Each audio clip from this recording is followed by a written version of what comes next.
ಸ್ನೇಹಿತರೆ, ತಲಕಾಡಿನ ವಿಶೇಷ ಮತ್ತು ವಿಸ್ಮಯಕಾರಿ ದೇವಸ್ಥಾನಗಳ ಬಗ್ಗೆ ಮಾತಾಡೋದೇ ಒಂದು ಅದ್ಭುತವಾದ ವಿಷಯ. ಈ ಒಂದು ವಿಡಿಯೋ ತಲಕಾಡಿನ ಕೀರ್ತಿನಾರಾಯಣ ದೇವಸ್ಥಾನದ ಬಗ್ಗೆ ಆಗಿರುತ್ತೆ. ವಿಡಿಯೋನ ಕೊನೆವರೆಗೂ ನೋಡಿ, ತುಂಬ ಇಂಟ್ರೆಸ್ಟಿಂಗ್ ಆಗಿ ಈ ಒಂದು ದೇವಸ್ಥಾನದ ಪೂರ್ತಿ ಮಾಹಿತಿನ ತಿಳಿಸ್ಕೊಡ್ತೀನಿ.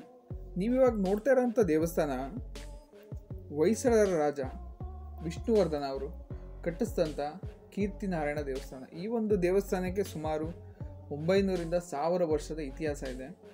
ಆದರೆ ಸ್ನೇಹಿತರೆ, ನೀವು ಈಗೇನು ನೋಡ್ತಾ ಇದ್ದೀರಾ, ಈ ದೇವಸ್ಥಾನ ಸುಮಾರು 40 ವರ್ಷಗಳ ಮುಂಚೆ ಇಲ್ಲೆಲ್ಲ ಮರಳು ತುಂಬೋಗ್ಬಿಟ್ಟಿತ್ತು.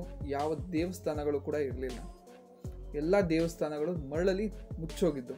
ಈ ಜಾಗ ಇವಾಗ ಏನು ನೋಡ್ತಾ ಇದ್ದೀರಾ, ಈ ರೀತಿ ಇರಲಿಲ್ಲ. ನೋಡಿ, ಈ ರೀತಿ ಇತ್ತು. ಅಲುಮೇಲಮ್ಮನ ಶಾಪವೋ ಅಥವಾ ವೈಜ್ಞಾನಿಕ ಕಾರಣವೋ ತಲಕಾಡಿನಲ್ಲಿರುವ ಸುಮಾರು ದೇವಸ್ಥಾನಗಳು ಮರಳಲ್ಲಿ ಮುಚ್ಚಿ ಹೋಗಿದ್ದು. ನಂತರ ಆರ್ಕಾಲಜಿ ಡಿಪಾರ್ಟ್ಮೆಂಟ್ ಅವರು ಸುಮಾರು 40 ವರ್ಷಗಳ ಮುಂಚೆ ಉತ್ಖನನ ಮಾಡಿದಾಗ ಸಿಕ್ಕಿದಂಥ ಪ್ರಮುಖ ದೇವಸ್ಥಾನಗಳಲ್ಲಿ ಕೀರ್ತಿನಾರಾಯಣ ದೇವಸ್ಥಾನ ಕೂಡ ಒಂದಾಗಿದೆ.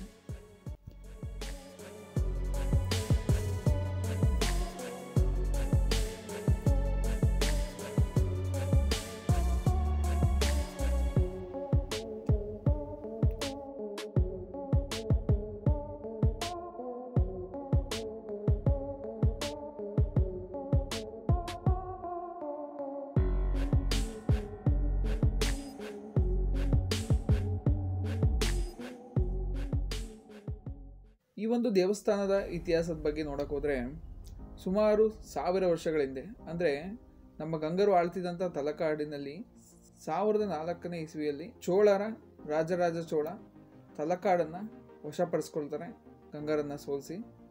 ಸುಮಾರು 100 ವರ್ಷ ಈ ಒಂದು ತಲಕಾಡನ್ನ ರಾಜರಾಜಪುರ ಅಂತ ಹೆಸರನ್ನು ಬದಲಾಯಿಸಿ ಆಳ್ವಿಕೆ ಮಾಡ್ತಾರೆ. ಆದರೆ ಅದಾದ 100 ವರ್ಷಗಳ ನಂತರ ಹೊಯ್ಸಳರ ವಿಷ್ಣುವರ್ಧನ ಮತ್ತೆ ಆ ಒಂದು ತಲಕಾಡನ್ನು ವಶಪಡಿಸ್ಕೊಳ್ತಾರೆ. ಚೋಳರನ್ನ ಅಲ್ಲಿ ಸೋಲಿಸಿ ಅಲ್ಲಿಂದ ಓಡಿಸ್ತಾರೆ. ಆ ಒಂದು ಗೆದ್ದಂಥ ಖುಷಿಗೆ, ಆ ಒಂದು ವಿಜಯೋತ್ಸವಕ್ಕೆ ಈ ಒಂದು ಕೀರ್ತಿನಾರಾಯಣ ದೇವಸ್ಥಾನನ ವಿಷ್ಣುವರ್ಧನ ಅವರು ಕಟ್ಟಿಸ್ತಾರೆ.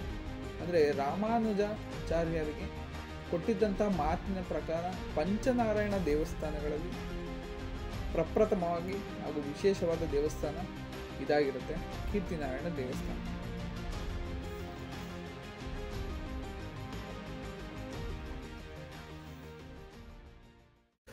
ಸ್ನೇಹಿತರೆ, ನನ್ನ ಹಿಂದ್ಗಡೆ ಏನು ಕಾಣಿಸ್ತಾ ಇದೆ, ಈ ದೇವಸ್ಥಾನ ಕೀರ್ತಿನಾರಾಯಣ ದೇವಸ್ಥಾನ. ಕೀರ್ತಿನಾರಾಯಣ ದೇವಸ್ಥಾನ ಅಂದರೆ ನಿಮಗೆ ಯಾರಪ್ಪ ಇದನ್ನು ಮಾಡಿದವರು ಅಂತ ನೋಡಿದ್ರೆ, ನಮ್ಮ ಹೊಯ್ಸಳದ ವಿಷ್ಣುವರ್ಧನ ರಾಜ. ಹೊಯ್ಸಳದ ವಿಷ್ಣುವರ್ಧನ ರಾಜ ಟೋಟಲ್ 5 ನಾರಾಯಣದ ದೇವಸ್ಥಾನನ ಕಟ್ಟಿಸ್ತಾರೆ.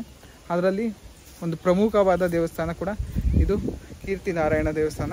5 ದೇವಸ್ಥಾನಗಳಲ್ಲಿ ಒಂದು ಕೀರ್ತಿನಾರಾಯಣ ದೇವಸ್ಥಾನ ಆಯಿತು. ಆನಂತರ ನನ್ನ ತವರೂರು ಮೇಲುಕೋಟೆಯ ಚಲುವನಾರಾಯಣ ಸ್ವಾಮಿ ದೇವಸ್ಥಾನ. ಆನಂತರ ಪಾಂಡುಪುರದ ಹತ್ರ ಇರೋ ನಂಬಿನಾರಾಯಣ ದೇವಸ್ಥಾನ, ಅಂದರೆ ತಣ್ಣೂರು ಹತ್ರ ಇರೋ ನಂಬಿನಾರಾಯಣ ದೇವಸ್ಥಾನ. ಆನಂತರ ಬೇಲೂರು ಚನ್ನಕೇಶವ ದೇವಸ್ಥಾನ.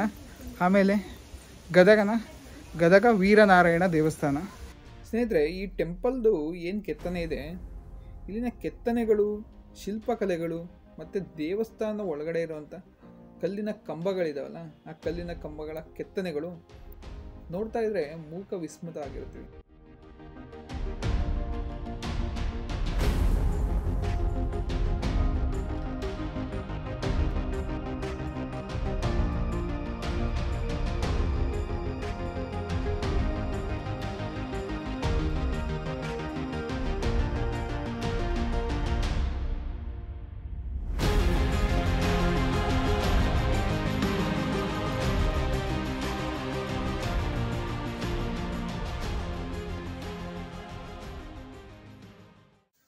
ಇನ್ನು ದೇವಸ್ಥಾನದಿಂದ ಹೊರಗಡೆ ಮುಂಭಾಗದಲ್ಲಿ ಇರುವಂಥ ಈ ಒಂದು ಹೆಬ್ಬಾಗಲಿನ ಮಂಟಪವನ್ನು ಕಟ್ಟಿಸಿದಂಥವರು ವಿಜಯನಗರದ ಅರಸರ ಕೊಡುಗೆಯಾಗಿರುತ್ತೆ ಇದು.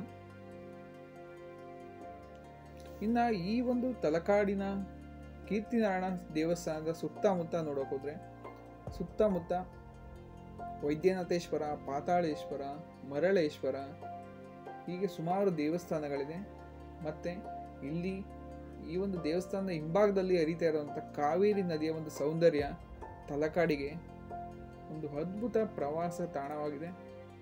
ಸ್ನೇಹಿತರೆ, ಮುಂದಿನ ವಿಡಿಯೋದಲ್ಲಿ ಪಕ್ಕದಲ್ಲಿ ಇರುವಂಥ ಮತ್ತು ವೈದ್ಯನಾಥೇಶ್ವರ ದೇವಸ್ಥಾನದ ಅದ್ಭುತ ಮತ್ತು ರೋಮಾಂಚಕ ವಿಷಯದ ಜೊತೆಗೆ ಸಿಗೋಣ. ಈ ಒಂದು ಕೀರ್ತಿನಾರಾಯಣ ದೇವಸ್ಥಾನ ನಿಮಗೆ ಇಷ್ಟ ಆಗಿದೆ ಅಂತ ಅಂದ್ಕೊತೀನಿ. ಕೀರ್ತಿನಾರಾಯಣ ದೇವಸ್ಥಾನ ವಿಡಿಯೋ ಹೇಗಿತ್ತು ಅಂತ ಕಮೆಂಟ್ ಮಾಡಿ. ವಿಡಿಯೋ ಇಷ್ಟ ಆಗಿದೆ ಸಬ್ಸ್ಕ್ರೈಬ್ ಮಾಡಿಕೊಂಡು ವಿಡಿಯೋನ ಲೈಕ್ ಮಾಡಿ, ಫಾಲೋ ಮಾಡ್ಕೊಳ್ಳಿ. ಮುಂದಿನ ವಿಡಿಯೋಗಳಲ್ಲಿ ಸಿಗೋಣ. ಎಲ್ಲರಿಗೂ ಬಾಯ್.